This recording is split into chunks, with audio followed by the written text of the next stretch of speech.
Hello students, in this video we will be discussing about the topic of derivation of Nernst equation. Okay, so what is this Nernst equation?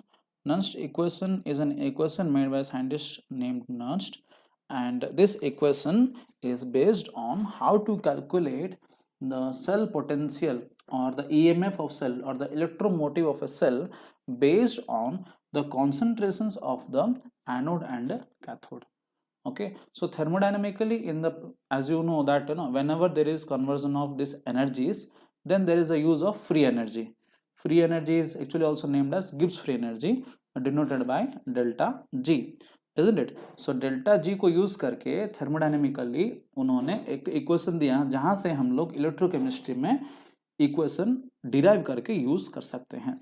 So let us derive that कि उन्होंने क्या equation दिए थे. हम start करेंगे वहीं से and we also will see that कैसे डिराइव हुआ गया है. Okay, yes, let's begin. Derivation of next equation.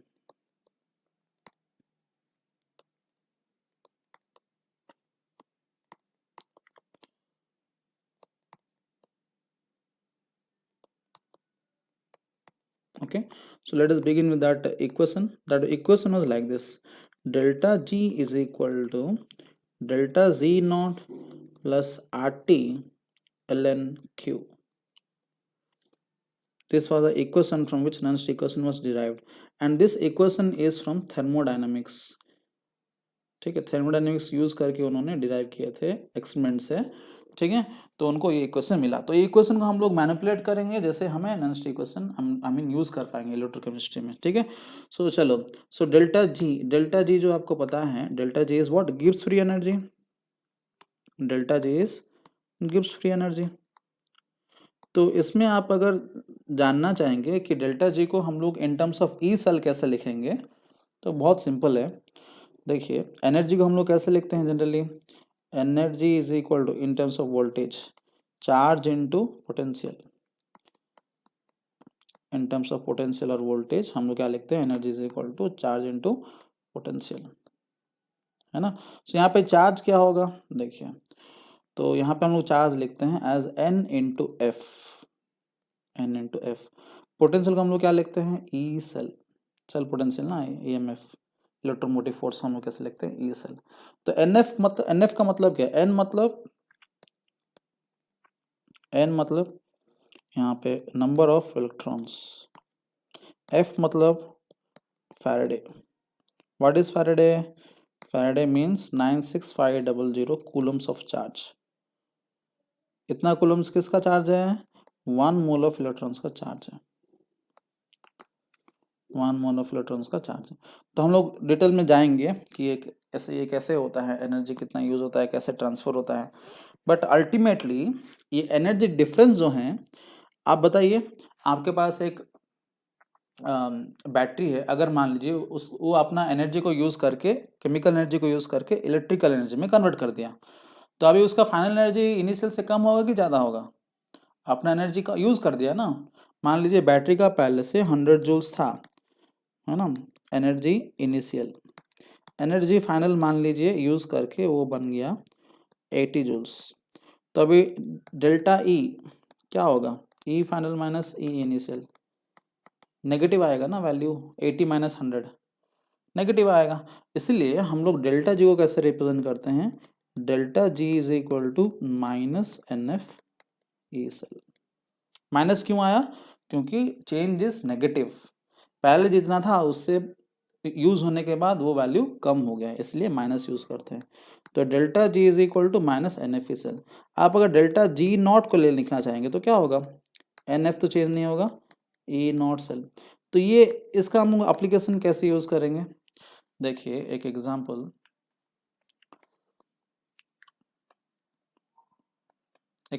ठीक है. एग्जांपल 3.3. ये इक्वेशन को डेरिवेशन को समझाने के लिए मैं आपको एग्जांपल बता रहा हूँ. ठीक है, क्वेश्चन में क्या दिया है? The standard electrode potential for Daniell cell is, standard electrode potential SEP, standard electrode potential for Daniell cell दिया गया है. कितना दिया गया? 1.1 वोल्ट जो उसका होता है. ठीक है, calculate the standard Gibbs energy for the reaction. Standard Gibbs energy reaction क्या है, गैल्वेनिक का पता है, जिंक जो होता है एंड कॉपर 2+ जो होता है वो दोनों कन्वर्ट होते हैं, कैसे, Zn2+ ऐसे कन्वर्ट होगा एंड Cu2+ कैसे होगा, कॉपर जैसे होगा। ठीक है, तो इसमें आपको पूछा है गिब्स एनर्जी मतलब डेल्टा जी पूछा है, तो डेल्टा जी नॉट कैसे करेगा, स्टैंडर्ड इलेक्ट्रोड पोटेंशियल मतलब आपको क्या दिया है, ई नॉट सेल दे दिया है। ठीक है, तो डेल्टा जी का फॉर्मूला क्या है, -NF ई नॉट सेल। तो यहाँ पे -NF ई नॉट सेल ऐसे क्यों कर रहे हैं, देखिए यहाँ पे कितने n का मतलब क्या है, टोटल नंबर ऑफ इलेक्ट्रॉन्स।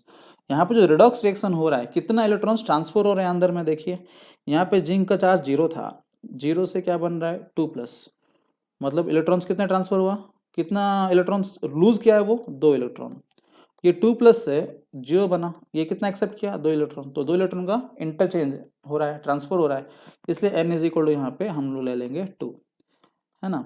तो F इज इक्वल टू क्या लेंगे, 96500 लेंगे।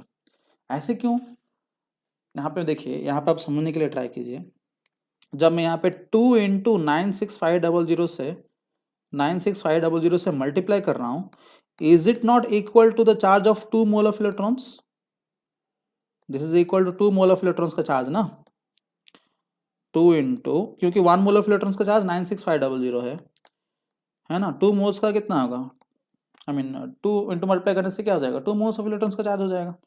ये 2 मोल्स ऑफ इलेक्ट्रॉन्स क्यों यूज कर रहे हैं, हम तो यहाँ पे 2 इलेक्ट्रॉन का ही ट्रांसफर कर रहे हैं ना, बट यहाँ पे चार्ज जो है 2 इंटू 1 मोल क्यों कर रहे हैं, क्योंकि हम जो भी यहाँ पे रिएक्शन में मेंशन करते हैं वो सब 1 मोल के लिए होता है, एक एक एटम के लिए, एक आयन के लिए नहीं होता है, वो 1 मोल के लिए होता है।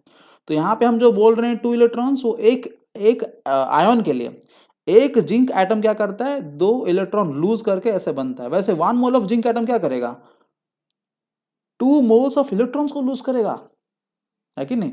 1 जिंक एटम क्या करता है 2 इलेक्ट्रॉन्स को लूज करके ऐसे बनता है 1 जिंक एटम, वैसे 1 मोल क्या यूज करेगा, 2 मोल्स ऑफ इलेक्ट्रॉन्स को लूज करेगा, समझ में आ रहा है ना। तो यहाँ पे जो ट्रांसफर हो रहा है वो मोल्स में हो रहा है, नंबर इक्वल नंबर में नहीं होता है, इसलिए हम यहाँ पे चार्ज की जगह में एक इलेक्ट्रॉन के चार्ज की जगह मोल ऑफ इलेक्ट्रॉन्स का चार्ज यूज करते हैं, समझ में आया आपको, है ना। इसलिए 1 मोल ऑफ चार्ज लिया गया है, क्योंकि हम यहाँ पे जो यूज करते हैं, जो इलेक्ट्रॉन का ट्रांसफर होता है वो नंबर पे, छोटा नंबर पे नहीं होता है, वो मोल्स का लेवल पे होता है, इसलिए चार्ज हम जब लेते हैं तो charge of 1 mole of electrons ले लेते हैं।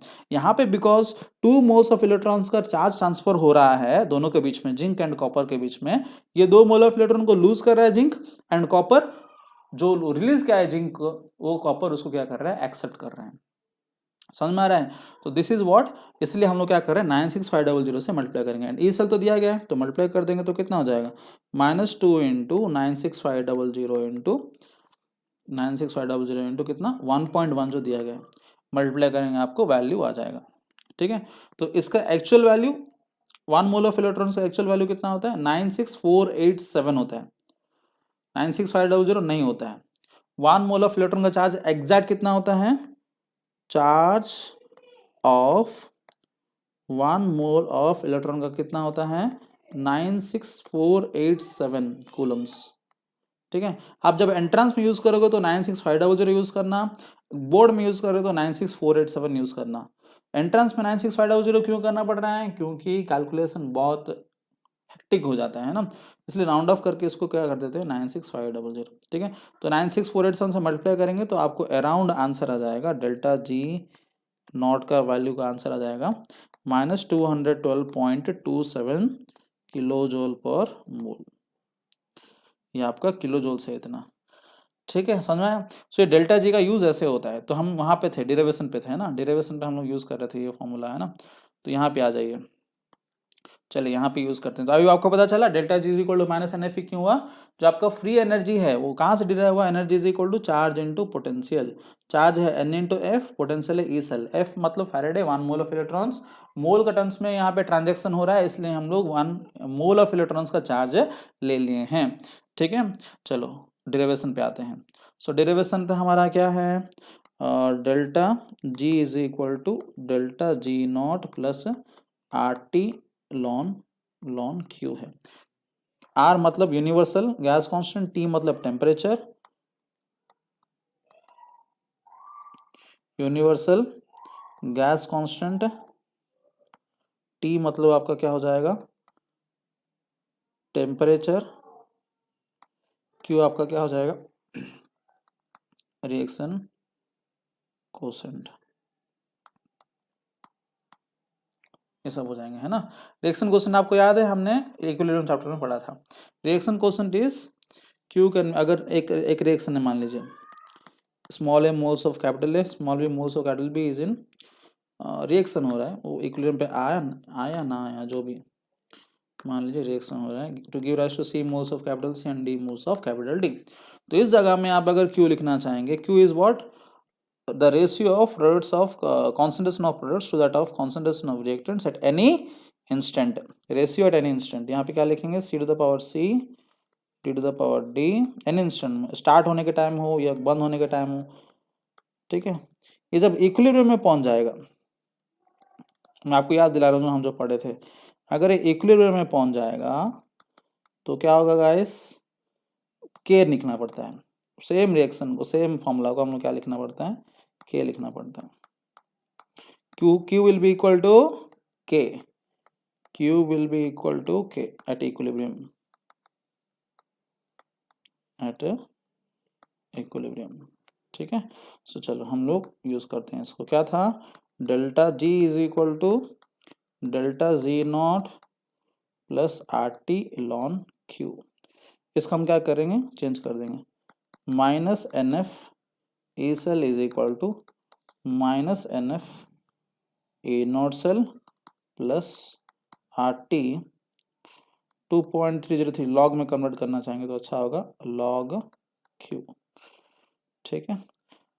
माइनस NF से डिवाइड कर दिया पूरा रिएक्शन को, E cell is equal to E not cell, minus NF से डिवाइड किया तो क्या बचेगा, RT by NF into 2.303 log Q, ठीक है।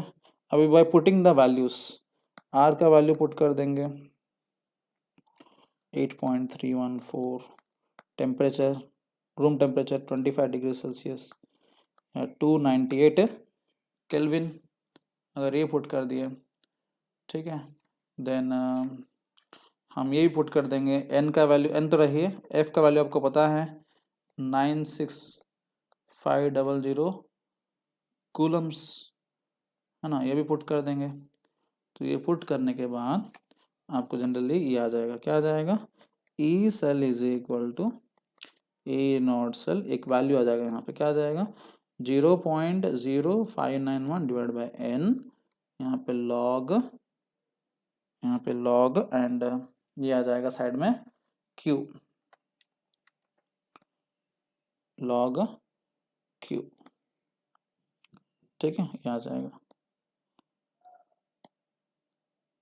ठीक है। This is a final analysis equation, कितना आसान है, ठीक है। E नॉट सेल को हम लोग कैसे लिख सकते हैं फिर, E not cell is equal to E naught cathode minus E naught anode, लिख सकते हैं ना, लिख सकते हैं, क्योंकि सेल का जो है इसी के ऊपर डिपेंड करता है, ठीक है। फिर log Q को क्या लिख सकते हैं, Q, मान लीजिए रिएक्शन हो रहा है, मान लीजिए आपका रिएक्शन हो रहा है, क्या रिएक्शन था हमारा, मान लीजिए Daniell cell, applying Nernst equation for Daniell cell,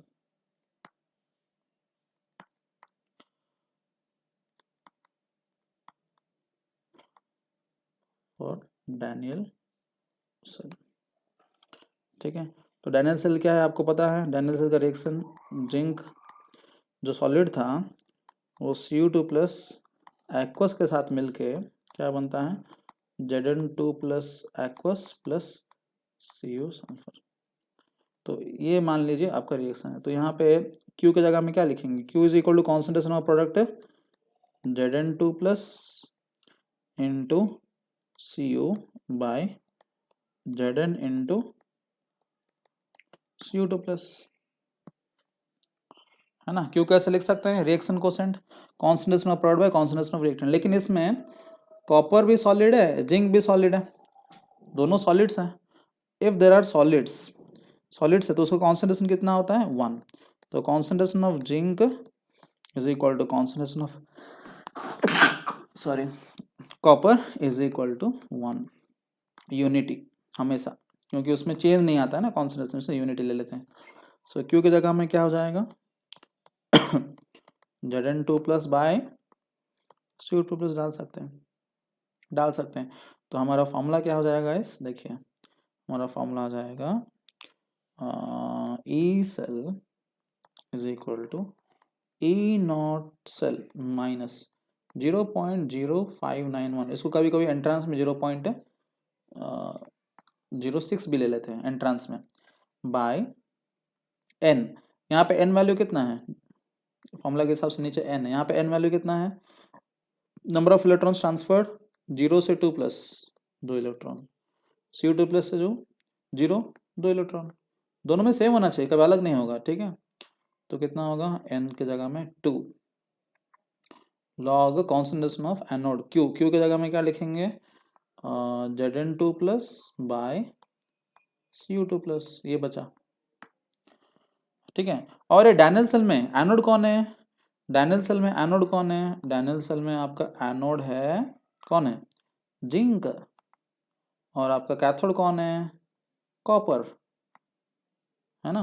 तो इसलिए हम लोग क्या लिख सकते हैं इसी चीज को और एक फॉर्मूला में, I can write this as also like this, कैसे, E cell is equal to E naught cell minus 0.0591/2 log concentration of anode by concentration of cathode, क्योंकि जिंक बाय, है ना, जो आपको दिया होगा क्वेश्चन पे उसको आप पुट कर देंगे। सो ऐसे भी आप लिख सकते हैं, देखिए नॉन स्टिक क्वेश्चन को हम लोग ऐसे भी लिख सकते हैं, ठीक है।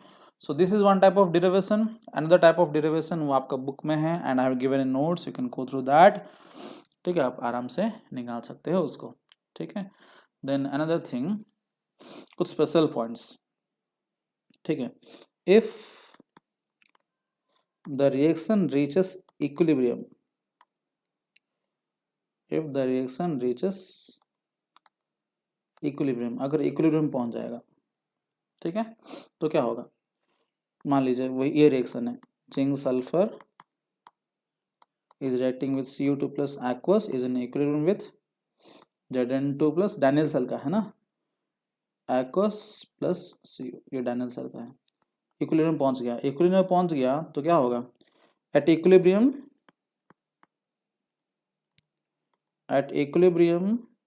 फ्री एनर्जी होगा कुछ आगे पीछे दोनों, इक्विलिब्रियम मतलब क्या है, rate of forward reaction is equal to rate of backward reaction, इसी को इक्विलिब्रियम बोलते हैं। दोनों साइड से हो रहा है तो दोनों साइड से फ्री एनर्जी भी चेंज सेम होगा, तो total change in free energy is equal to 0 होता है, आपको पता है ना, क्योंकि दोनों साइड से मूव कर रहा है। सो अगर डेल्टा जी 0 हो जाएगा तो आपका कौन 0 हो जाएगा, delta G is equal to क्या है, माइनस NF ई सेल, अगर ये 0 है तो ई सेल भी आपका क्या हो जाएगा 0, सेल पोटेंशियल क्रिएट ही नहीं होगा, क्यों क्रिएट नहीं होगा, there is no movement of electrons, इसलिए ई सेल 0 है। By putting this in the नॉन स्टिक इक्वेशन, नॉन स्टिक इक्वेशन में अगर पुट कर देंगे तो क्या हो जाएगा, E cell is equal to, हम नॉन स्टिक इक्वेशन क्या है, E cell is equal to E naught cell minus 0.0591/n log concentration of anode by cathode. देखिए इसको याद रखने के लिए ट्राई कीजिए, AC, A/C, A पहले उसके बाद C, AC एयर कंडीशनर है ना, 0.0591 डिवाइड बाय n। यहाँ पे हम क्या करेंगे, ई सेल को 0 कर देंगे क्योंकि इक्विलिब्रियम पर है ना, at equilibrium E cell is equal to 0, बचा क्या, बचा आपका E naught cell is equal to 0.0591 divide by n log concentration of anode by cathode, है ना, log concentration of anode by cathode, ये इक्विलिब्रियम का केस में ऐसे यूज करते हैं, ठीक है। जैसे कि एग्जांपल देखिए, एग्जांपल 3.2,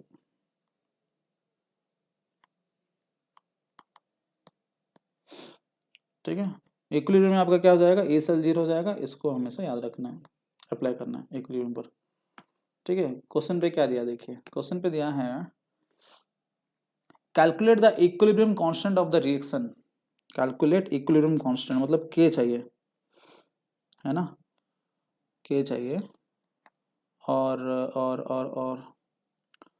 हम्म, क्या दिया है आपको, रिएक्शन दिया है, क्या दिया है रिएक्शन, सी यू सॉलिड जो है वो मिल रहा है 2Ag plus aqueous to give rise to CO2 plus. Equilibrium है ना, तो एक्चुअली एरो ऐसे होना चाहिए, डबल हेडेड एरो है ना, CO2 प्लस प्लस 2Ag, आपका सॉलिड है, ये आपका aqueous है, ऐसे जनरली होना चाहिए। ठीक है, सो ये डबल हेडेड एरो को थोड़ा अच्छा से बना लेते हैं। तो इसमें आपको क्या चाहिए, के चाहिए, और क्या दिया आपको दिया है क्वेश्चन पे है E naught cell. Non stick question apply कर दीजिए, नॉन स्टिक क्वेश्चन यहाँ पे अप्लाई कर दीजिए।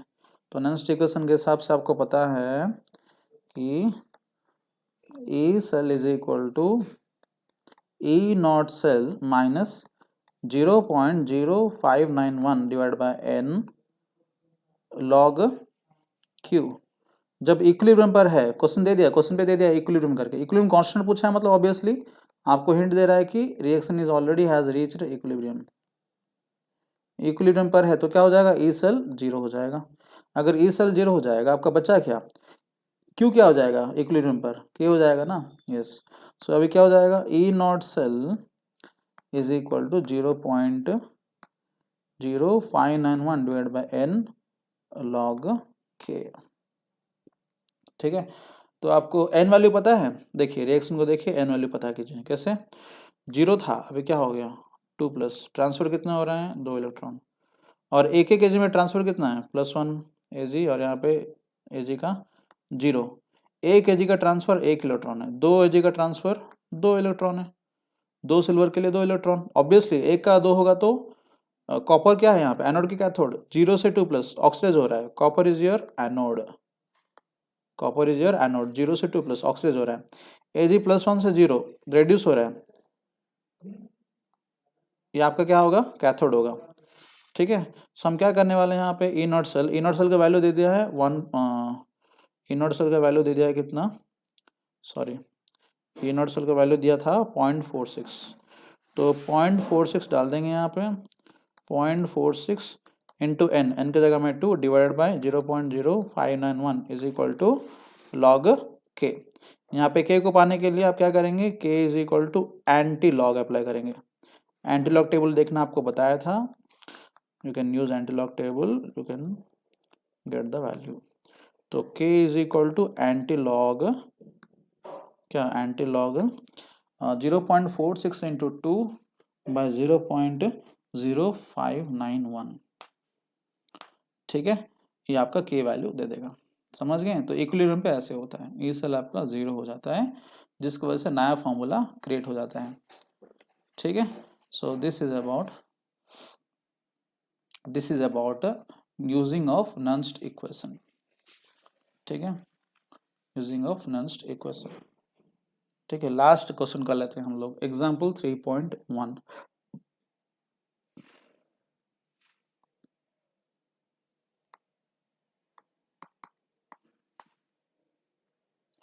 एग्जाम्पल 3.1 देखिए क्वेश्चन पे क्या दिया है, represent the cell in which the following reaction takes place.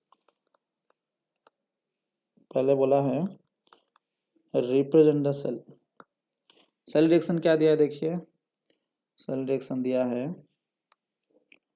Mg solid is mixing with 2Ag plus, जिसका कॉन्सेंट्रेशन दे दिया है 0.0001 molar, is giving rise to Mg2 plus. ठीक है, कॉन्सेंट्रेशन दे दिया है 0.130 molar plus 2Ag which is solid, ऐसे दिया है क्वेश्चन। आपको रिप्रेजेंट करने के लिए बोला है, फिर बोला है calculate its E cell,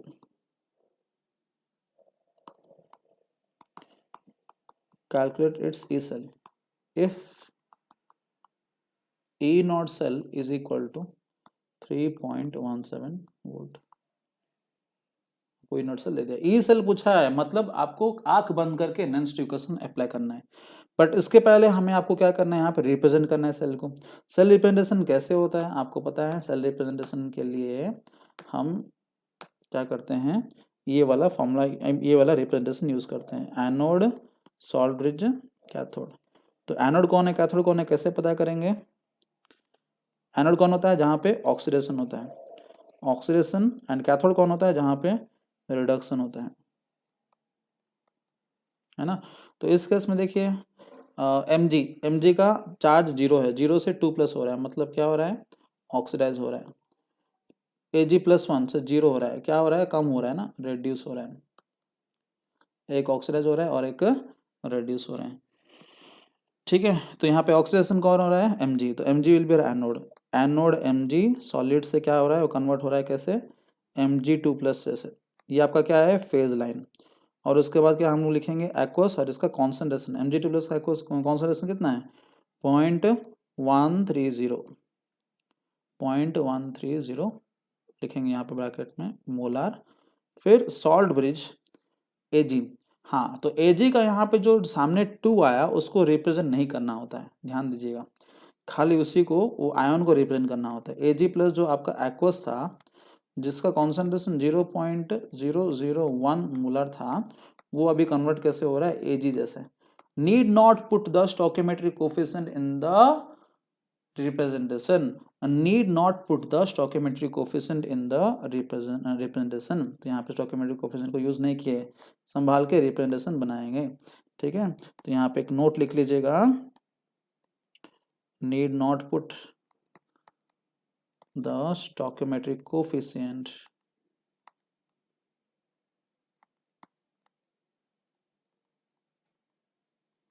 in the representation, in the cell representation हम लोग पुट नहीं करते हैं, ये उसका रूल है, ठीक है। सेल रिप्रेजेंटेशन हो गया, हमें क्या चाहिए अभी, नॉन स्टिक इक्वेशन अप्लाई करके ई सेल पाना है।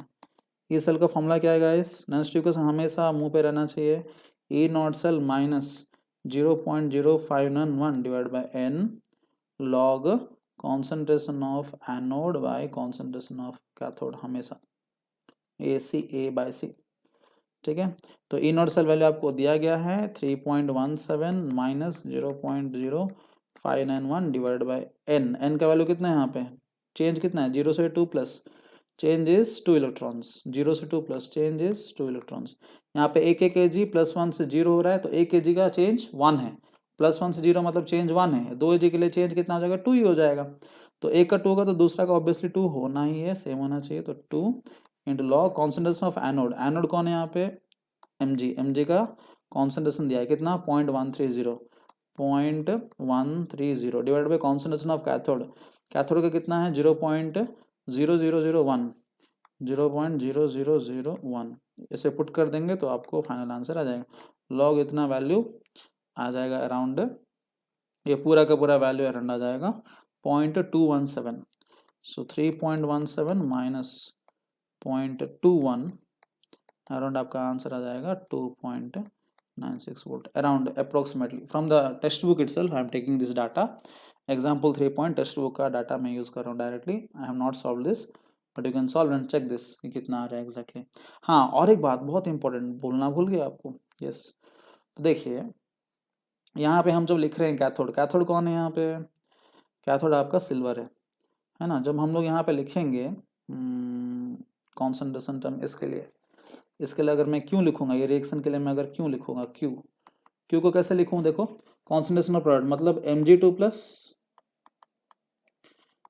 इंटू Ag⁴ लिखूंगा ना, क्योंकि सामने 2 है, बाय यहाँ पे क्या होगा नीचे Mg, और यहाँ पे क्या लिखूंगा Ag+², ऐसे लिखूंगा ना, ऐसे लिखूंगा, क्योंकि सामने का जो स्टोइकियोमेट्रिक कोएफिशिएंट वो क्या हो जाता है, पावर हो जाता है ना, इक्विलिब्रियम हमने पढ़ा था। तो ये Ag का तो 1 हो जाएगा, सॉलिड है, Mg का भी 1 हो जाएगा, बचा क्या, ये और ये। Mg2+ का कॉन्सेंट्रेशन तो डाल दिया हमने, कितना 0.130, Ag+ का कॉन्सेंट्रेशन कितना है 0.0001, उसको भी हम लोग यहाँ पे डाल देंगे, बट इसका स्क्वायर भी करना पड़ता है, क्या करना पड़ता है, स्क्वायर भी करना पड़ता है। स्क्वायर करेंगे तब आपको ये वैल्यूज आ जाएंगे अकॉर्डिंग टू टेक्स्ट बुक। समझ गए। तो स्टोइकियोमेट्रिक कोफिशिएंट रिप्रेजेंटेशन में यूज नहीं होता है, बल्कि आपका नॉन इक्वेशन में उसका एडवांटेज है, उसका फायदा है। समझ गए। तो take care of this powers. Okay, powers कहाँ से आते हैं आपका, सेल स्टोइकियोमेट्रिक कोफिशिएंट से आते हैं। So this is about Nernst equation and its numericals. Okay. If you have any doubts, you can ask me later through message or call or whatever. Okay. We'll meet in next video. Bye.